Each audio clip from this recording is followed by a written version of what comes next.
My name is Rachel LaForce. I am a comedian, I'm a creative producer, and I'm also a gifted intuitive. So I'd like to offer you just a little mini reading, kind of like kick off wherever you are.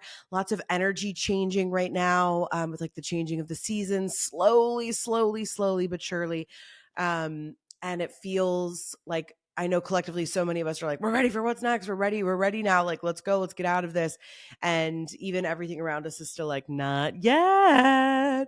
Um, so that's kind of like the push and pull and the tug that we're feeling right now. So I just want to offer us a little bit more. We're going to tune into that and see what messages may be helpful for us. So if this is your first time watching, hello and welcome. How this works is I'm going to close my eyes. I say a prayer for myself and for all of us, just asking that we are only open to receiving what is in our highest and from the place of love. So if you'd like, you can go ahead and say a prayer for yourself as well. Here we go.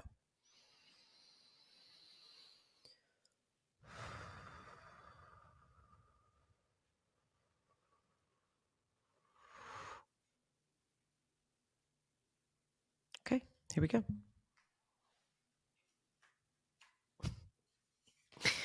Okay, I'm gonna hold on to that one because as soon as I even saw that one, so it was at the end of the deck and I could see what it was. So this deck is the Sacred Destiny deck. I like this one a lot. It's really pretty, feels clean when I get the energy from it. The energy feels really clean. So let's kind of see what we got here.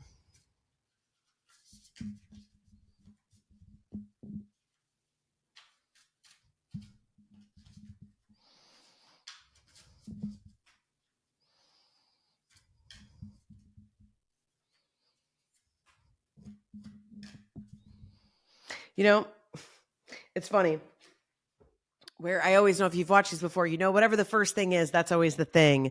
But if it's a card that pops out or I saw it on accident, right? I'm like, oh, that's not the one. It's got to be something I pulled. And so typically if you're like, how does she pull? How does, you know, if you're not really familiar with this and you're like, what, this is all witchcraft and made up magic, fair. But stick around. So how I typically do it is intuitively I'll feel like, oop, that one, right? Just in the same way if you like there was a spinning wheel and it was like, okay, you say stop. It's kind of that I'll hear like, oh, that's it. And so I'll pull it. So as I was pulling other cards or attempting to, and I'm like, no, I think the first thing I saw is what it is. And so it's funny. It's this card that says delight. Hold for dramatic effect. Delight. And this is a beautiful, I just love it. I was like, oh, this is it because it's all spring. There's like some butterflies kind of hidden and all these beautiful flowers. And it's almost where it's like, it's really close up. You see this tiny bird, maybe a finch, and like you can see all of the spring and everything in the background, but it's almost like it's literally a bird's eye view, but it's up really close. So it's like you can't even really see what's beyond it. Like it's not a landscape of spring. And so what it really feels like to me is like, especially with it being a bird, and this bird is rather small, and it's like, can you just delight in the small things? Can you delight in the things that are working that we don't, we being like our guides or your guides, Christ consciousness, all of these things, like you're not ready to see what all of it is yet. You think that you think that you're ready to see all of that. And I'm not saying like what's for you for the rest of your life. I'm just talking about like in this iteration, in this, like what's coming in for spring. Like we're all just so eager for everything to take off and to move and to grow. And this card is like, why? So that you can get all of it and then it's not enough again and then you're going to move on. Like when are you ready for the cycle to stop? In fact, you will realize how beautiful your life already is. You will realize that today is a gift. You'll be able to bring in and welcome and sit with all of the amazing, beautiful blessings you have if you delight in it. But we're like, bird, gross, dumb, over it. Was it? Ugh, flowers, cool. And we're already so ready to move beyond. I mean, that was even where like the lesson for me, where I saw this card, I knew that was it. And I was still like, no, that can't be it. Let me just try and find another one. Like that right there, bingo, there's the lesson right there.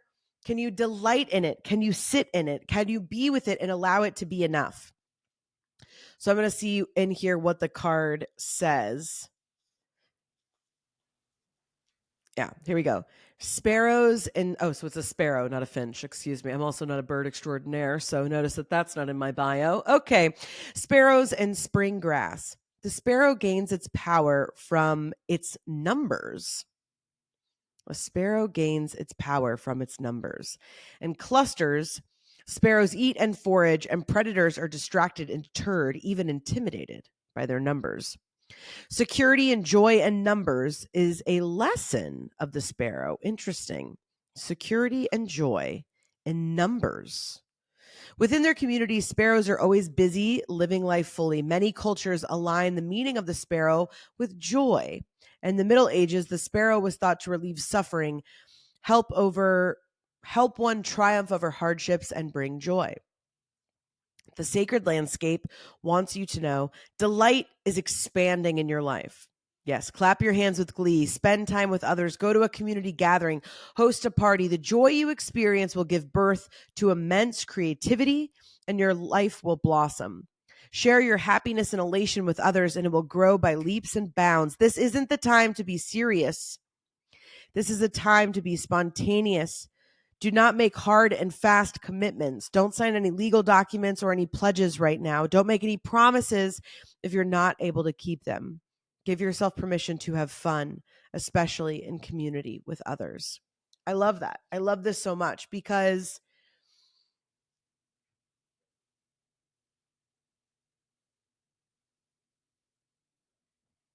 yeah, ooh, sorry, that's it. Yeah, where it's just like that's also where we get in our own way. And especially right now where we're feeling that feeling of like, well, it's not happening. It's not coming through. Like, it's not for me. Okay, I want to see all of it. I want to see all of it. And it's like, we're so isolated. Like when we're in that place, it's so isolating. And so that sense of like literally physically opening up and being in community and being with other people, because it's like that.